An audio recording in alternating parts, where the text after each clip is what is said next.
Clara's spit landed right on my plate of beef bourguignon with a wet sound that still haunts me at night. Her words stabbed my heart like poison daggers. Eat up, you senile old bat. You'll be eating mush in a state home soon.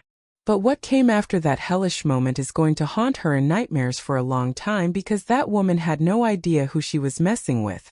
It was Sunday, the day I considered sacred for gathering the family around the table. I had been preparing that dinner since 7 o'clock in the morning with all the love of my 72 years.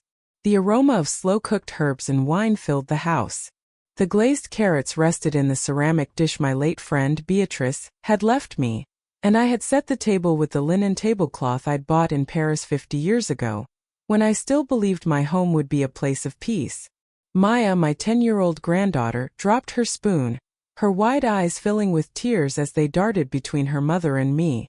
David, my only son, the one I worked double shifts to put through law school after his father passed, stared intently at his napkin, folding it and refolding it as if its creases were the most fascinating thing in the world.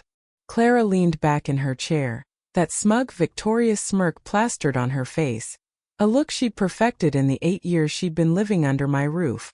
Yes, my roof. The deed to this 3-bedroom brownstone, paid for with my life savings, was still in my name. My best blue silk blouse, which I'd put on to feel some semblance of grace, now felt like a fool's costume. Cat got your tongue, Eleanor? Clara's voice was a razor. Eat. It's the last decent meal you'll get before we find you a nice, cheap facility. Her laughter was like shattering crystal, and I felt the last fragile thread of my composure snap. I looked down at my plate. The tender beef I had marinated overnight, the carrots Maya loved, the creamy potatoes. All of it was now defiled by the venom of this woman who had systematically dismantled my life. For 8 years I had endured her subtle digs about my memory, her reorganizing of my belongings until I couldn't find them, the way she'd taken over the guest room I used for painting and turned it into her home office. I had swallowed it all for David, for Maya. But that spit was the final unforgivable violation. As I watched Clara's saliva glisten on the rich, dark sauce, something in me solidified. It wasn't just rage, it was a cold, clear certainty. Tears threatened, but I forced them back, just as I had forced back every insult for nearly a decade. Clara wasn't finished. Look at her, David. Pathetic. Just sitting there. Maya, sweetie, tell Grandma it's time to be realistic about her situation. My granddaughter, the light of my life, who used to curl up in my lap to read stories, stared at her lap, her small shoulders hunched. Clara had poisoned her, too, turning my affection into something to be wary of. David finally looked up, but not to defend me. Mom, maybe Clara has a point. The stairs are getting too much for you. A place with support. His voice trailed off, but the meaning was a blade to my heart. My own son was a willing accomplice to my exile. The grandfather clock in the hall chimed 8 p.m. That was the moment. I stood, my movements unnervingly calm. My knees ached, but my resolve was titanium. I picked up my contaminated plate, the fine china feeling heavy with the weight of every slight. Clara watched, expecting me to shuffle off to the kitchen, defeated. But this time was different. This time I walked to the large bay window overlooking my garden, raised the plate high and hurled it through the glass. The explosive crash of porcelain and shattering window panes was the most satisfying sound I'd heard in years. What the hell is wrong with you, you lunatic? Clara shrieked, bolting up from the table. David stared, dumbstruck. Mom, what have you done? What I should have done the day you moved her in, I said, my voice a low, steady rumble I barely recognized. Taking back my house. You've lost your mind. Clara spat, pointing a trembling finger at the shattered window. David, see? She's a danger. We can't have this. David approached me, hands up as if I were a rabid dog. Mom, please. We need to talk about this. Calmly. Calmly. I let out a harsh, brittle laugh. You speak of calm after your wife spit on the food I cooked? After 8 years of treating me like a ghost in my own home. Maya started to cry in earnest.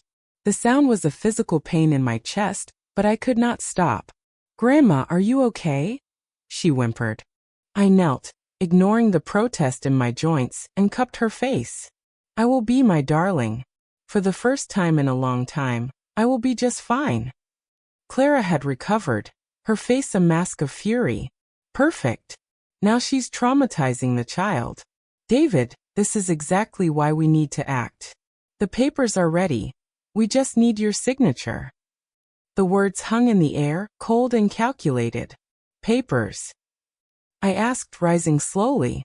David couldn't meet my eyes. For guardianship, Mom. For your own good. Clara's uncle is a judge. He said it would be straightforward given your instability. So this had been the plan all along. The final humiliation was just the pretext they needed to have me declared incompetent and seize control of my house, my assets, everything. I looked from my son's guilty face to Clara's triumphant sneer. Two could play at that game. Guardianship, I repeated softly. I walked to the antique writing desk in the corner, the one that had been my father's. I opened a small locked drawer they had never managed to find the key to, and pulled out a single cream-colored business card. I picked up the phone, my hand steady as stone, and dialed. Law offices of Sterling and Vance, a crisp voice answered. Hello, Charles, I said, my voice clear and strong. It's Eleanor. It's time. They just showed their hand. The color drained from Clara's face. David looked like he'd been gut-punched. Charles? Charles Vance? The estate lawyer, he stammered. I hung up the phone and faced them. Yes, the same Charles Vance who helped me rewrite my will and establish an irrevocable trust 2 years ago, after Clara accidentally threw out my mother's silver. This house, my investments, everything was transferred into the trust the month after Maya's 8th birthday, I said, my voice cutting through the stunned silence. I am the sole trustee. You can't petition for guardianship over a trust, David. You can't sell what you don't own. Clara's mouth opened and closed, a fish gasping on land. You deceitful old witch. You planned this. No, Clara. I protected myself. There's a difference. I looked at my son, whose face was a canvas of dawning horror and shame. I saw the way things were going. I just never believed you would actually go through with it. The front doorbell chimed, a pleasant, normal sound that felt utterly alien in the wreckage of our family. I walked to the door, my back straight, and opened it to reveal Charles Vance, a man in his late 60s with a sharp suit and an even sharper mind. He carried a slim leather briefcase. Eleanor, he said, his eyes taking in the scene.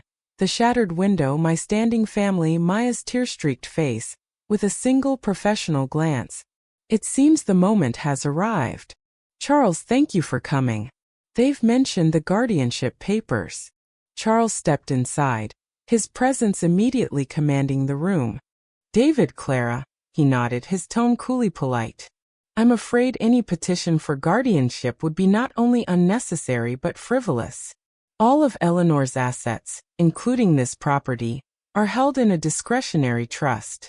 She is legally and financially untouchable. But she's clearly unstable, Clara cried, pointing at the broken window. She just destroyed her own property. A provocative act, to be sure, Charles conceded, but not one that denotes a lack of mental capacity. More a dramatic statement of grievance. The trust is ironclad. It was established at a time when Eleanor was in full possession of her faculties, as documented by 2 independent physicians. It cannot be undone unless she chooses to undo it. He placed his briefcase on the dining table, clicking it open. He pulled out a single document. This is a copy of the trust summary. You'll see that upon Eleanor's passing, the assets do not pass to you, David. They are designated for Maya's education and are held in a protective trust for her until she turns 30. David finally found his voice, a broken whisper. You cut me out? Your own son. I protected your daughter from your wife. I corrected him, my voice cold. I saw what was happening. The money would have been in Clara's hands within a year. This way Maya is provided for no matter what. Charles cleared his throat. There is more. Eleanor, the offer from the Historical Society stands. They are more eager than ever to acquire this property for their city museum project. Their final offer is significantly above market value. Clara's eyes widened with a new avaricious horror. Sell the house? You can't.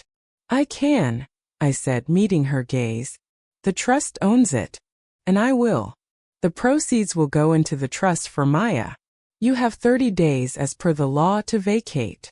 The reality of their situation crashed down upon them. No house. No money. No control. Clara looked at David, her expression shifting from fury to sheer panic. David simply stared at me, the magnitude of his betrayal and its consequences finally, fully dawning on him. I don't know what to say, Mom, he whispered. Say goodbye, I said, the words tasting like ash. You and Clara need to leave. Tonight. You can go to a hotel. Maya will stay here with me. No. Clara shrieked. You're not taking my daughter. She is my granddaughter, and this is her home far more than it is yours, I said, my authority absolute. Look at her, Clara. She's terrified. She's staying with me. You can come for her in the morning, and we will discuss a new arrangement. But for now, get out. Charles took a subtle step forward, a silent show of support. David, defeated and hollow, nodded slowly. He took Clara's arm, who was now sobbing with ragged, angry tears, and led her out of the house. The door closed behind them, and the silence that descended was profound, broken only by Maya's quiet sniffles. I knelt down again, my strength finally beginning to waver. Oh, my sweet girl. I am so sorry you had to see all that. She threw her arms around my neck. I was so scared, Grandma. Mom was so mean. Are they really sending us away? No, my love. They are leaving. You will always have a home with me. For as long as you want. I held her tight, feeling a peace I hadn't known in years settle over me. The battle was won.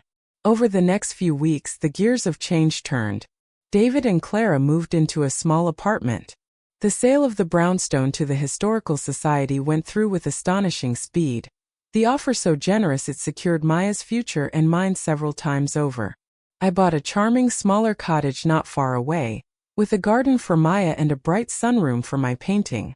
David, stripped of Clara's influence and faced with the wreckage of his own morality, began the slow, painful process of trying to rebuild a relationship with me.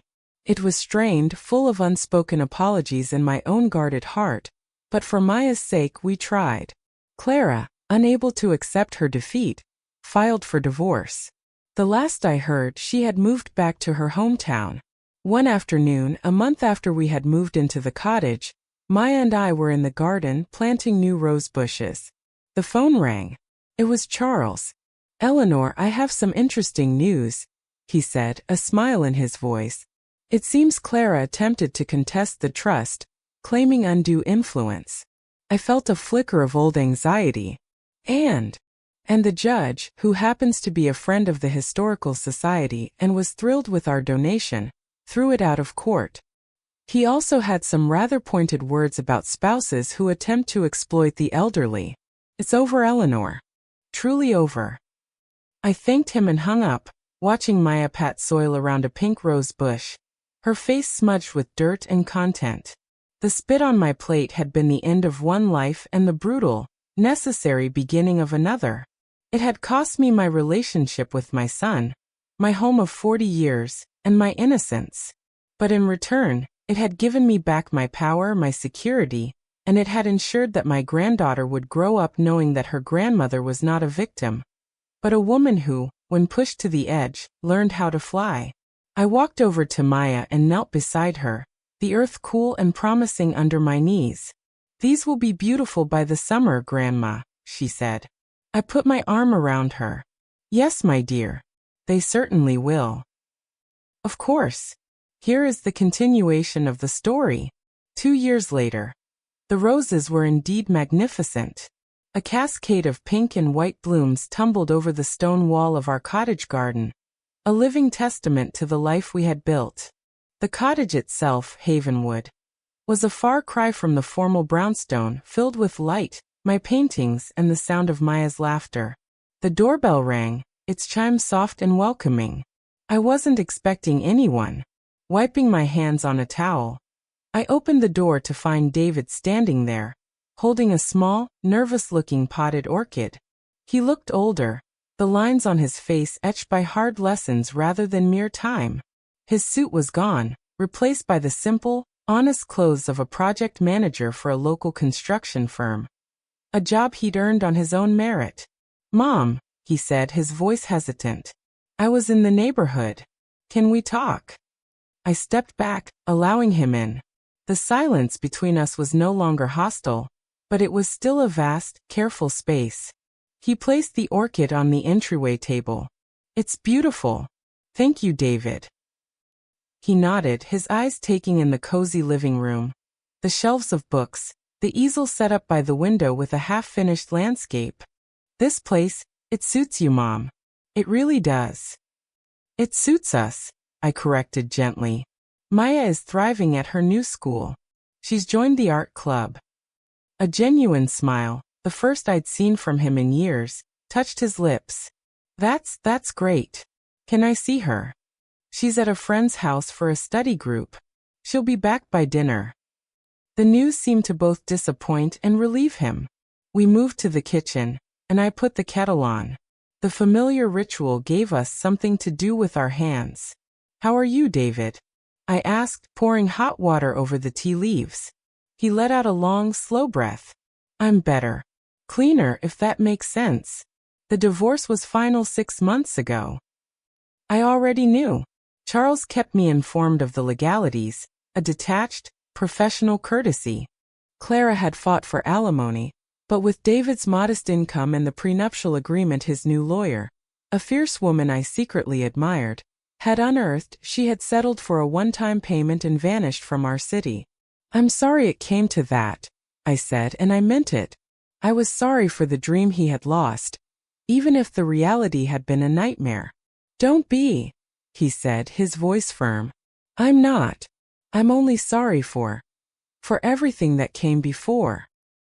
He looked at me, his eyes earnest, pleading for a understanding I wasn't sure I could fully give. "I've been seeing a therapist, Mom, for over a year now, trying to understand how I could let it happen. How I could become that person." The kettle whistled, a shrill note that faded into the quiet of the kitchen. I poured our tea, the steam rising between us like a ghost. "And what have you learned?" I asked, my voice softer than I intended. "That I was weak. That I was so afraid of conflict, of being alone, that I let Clara define my world. And in doing so, I betrayed the person who had always been my anchor." He looked down at his hands, calloused now from honest work. "I don't expect you to forgive me. I needed you to know that I know what I did. And I am so ashamed." The words hung there, raw and true. They weren't the defensive excuses of the past. They were an admission. It wasn't the full absolution I once craved, but it was a start. A foundation upon which something new, however small, could be built. "Thank you for telling me, David," I said. We drank our tea in a silence that was now more contemplative than strained. He told me about his job, about the satisfaction of building something tangible with his hands and his mind. I told him about my small art class I taught at the community center, about the group of women who came not just to paint but to talk. When the front door burst open and Maya tumbled in, her backpack slung over one shoulder, the atmosphere shifted entirely. "Dad!" she cried, her face lighting up with uncomplicated joy. She ran to him and he hugged her tightly, burying his face in her hair. The love between them was pure, undamaged by the past. Clara had tried to poison it, but she had failed. "I brought my portfolio to show you," Maya said, pulling him toward the living room. "I'm doing a series on strong women in history." As David sat on the sofa, patiently listening to Maya explain her charcoal sketch of Marie Curie, I watched from the doorway. This was the picture that had been missing. Broken, yes. A different picture than the one I had once dreamed of, but real. It was built not on obligation or fear, but on hard-won respect and the fragile, enduring bond of a family that had survived its own destruction. Later, after David had left with a promise to take Maya to the Science Museum on Saturday, my granddaughter came to find me in the garden. "Are you and Dad okay now, Grandma?" she asked, her head leaning against my shoulder. I put my arm around her, looking at the roses glowing in the twilight. "We're finding our way, sweetheart. And that's enough." That night, I sat in my sunroom, the finished landscape on my easel. It was a painting of the cottage at dusk, lights glowing warmly from the windows, a beacon in the gentle dark. The spit on my plate, Clara's venom, the shattering glass. They were all part of a story that was now closed. The humiliation that haunted my nights had been replaced by a quiet, steady peace. The woman who had been pushed into a corner was gone. In her place was Eleanor, painter, teacher, grandmother, a woman who had reclaimed not just her property, but her very soul. And she was finally and completely home 5 years after the Sunday. As I'd come to think of it, the rhythm of my life had settled into a deep and satisfying harmony. My small art classes at the community center had blossomed into Havenwood Studio, a proper, if modest, business that occupied a bright, converted garage beside the cottage. Women came not just to learn perspective and color theory, but to find a piece of the quiet confidence the space offered. I was cleaning brushes one Tuesday afternoon when the bell above the door chimed. A woman stood there, perhaps in her late 40s, her posture rigid with a familiar kind of tension. She had the weary eyes of someone who had been fighting a long, silent war. "Eleanor Vance?" she asked, her voice tentative. "Yes. Can I help you? My name is Sarah. Sarah Jenkins. I was a friend of Clara's, from the book club." The name landed like a stone in the tranquil pond of my studio. I set the brushes down carefully. "I see. I'm not here to cause trouble," she said quickly, her hands fluttering nervously. "I left that book club a long time ago. I heard, through the grapevine, what happened with your son. The house." She took a shaky breath. "Something similar is happening to my mother. My husband, he's trying to have her declared incompetent. He's been siphoning money from her account for years, and now that she's questioning it, he's saying she's confused." She looked at me, her eyes pleading. "I heard what you did, how you protected yourself. I don't have your strength. I don't know where to start. I was hoping. Could you point me in the right direction?" I looked at this stranger, seeing in her the ghost of my own past desperation. Clara, in her toxic wake, had inadvertently sent me a messenger from my former life, a plea for help from behind enemy lines. I gestured to a chair. "Sit down, Sarah. Let's have some tea." An hour later, Sarah left with Charles Vance's business card clutched in her hand, a list of documents to gather, and a new fragile hope in her eyes. Watching her go, I felt a profound sense of closure. The poison of my past was being transmuted, used as an antidote for someone else. This incident seemed to open a floodgate. David's transformation, once slow and painful, began to accelerate. He started joining Maya and me for Sunday dinners, not out of obligation, but with a genuine eagerness. He helped me build new shelves for the studio, his hands, now skilled and capable, working alongside mine. One evening, as we were washing up after a meal of roasted chicken, a meal eaten with laughter and conversation, not humiliation, he turned to me, his expression serious. "Mom, I've been offered a partnership at the firm," he said, drying a plate with meticulous care. "It's a big step. More responsibility, but it means I can finally provide for Maya, for us, the way I should have all along." "That's wonderful news, David. You've earned it." "There's more," he said, putting the plate away. "I've been approved for a mortgage. I'm looking at a house, a good one in a great school district for Maya. I want her to live with me full-time." The air left my lungs. I had known this day would come, had even prayed for it, for him to be the father he was always meant to be. But the thought of the cottage without Maya's constant, vibrant presence was a physical ache. I think that's a fantastic idea," I managed to say, my voice thick. He saw my struggle. "It's only 10 minutes away, Mom.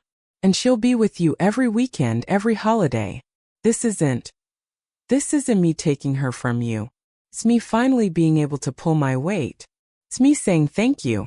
For everything. For taking her in when I couldn't. For showing me what real strength looks like. Tears welled in my eyes, but they were not the bitter tears of before.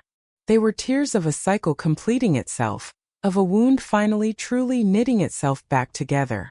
The move happened 6 months later. The cottage was quieter, but it was no longer empty. It was filled with the peace I had fought for. Maya thrived in her new school and her new room at her dad's, but her presence remained imprinted on every corner of my home. On the 7th anniversary of the Sunday, I did not think of Clara's spit. Instead, I hosted a small gathering in my garden. David was there, grilling vegetables, comfortable and confident. Maya, now a vibrant teenager, was showing her latest art project to Charles Vance, who had become a dear friend. Lydia was there, of course, and a few of my students from the studio, including Sarah, whose mother was now safe and living independently, thanks to Charles's legal prowess. As the sun set, painting the sky in hues of orange and violet, I stood back and watched the scene. The laughter, the easy conversation, the love, it was all real. It had been earned. Maya came over and slipped her arm through mine, resting her head on my shoulder. "Happy anniversary, Grandma," she whispered, as if reading my mind. I looked at her, my heart so full it felt like it might burst. "What anniversary is that, my love?" "The anniversary of the day you stopped being just a grandma," she said, her eyes wise beyond her years, "and started being a queen." I held her close, the last vestiges of that long-ago humiliation dissolving in the warmth of the present. The nightmare was over, not just faded but conquered. The haunted old woman was gone forever. In her place stood Eleanor Vance, surrounded by a family she had rebuilt with courage and a love that had proven unbreakable. The story that began with a spit had ended not with a whimper, but with a kingdom. Continue the story more, of course. Here is the continuation. A decade after the Sunday, the rhythm of my life had deepened into a melody I could have never imagined. The cottage and its thriving studio had become a local institution, a quiet hub where women found their voices through brushstrokes and clay. My Strong Women series had even been featured in a small gallery downtown, a personal triumph that felt like a quiet victory lap for a battle long won. The quiet contentment of my life was punctuated by the vibrant energy of Maya, now a formidable young woman of 20, home for the summer after her second year at art school. David, a respected and fully realized partner at his firm, was a constant, steady presence.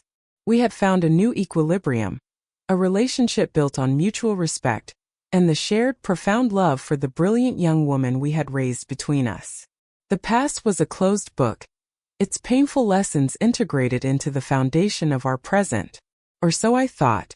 The letter arrived on a Tuesday, its envelope of cheap, thin paper, the address written in a spidery, unfamiliar hand. There was no return address. I opened it at my sunroom desk, the morning light streaming in. "Eleanor, you will be surprised to hear from me. I am writing from St. Jude's Hospice. The cancer they found last year has won. The doctors give me weeks, perhaps less. I have had a great deal of time to think, lying in this sterile room. The past plays before me like a bad film, and my role in it shames me.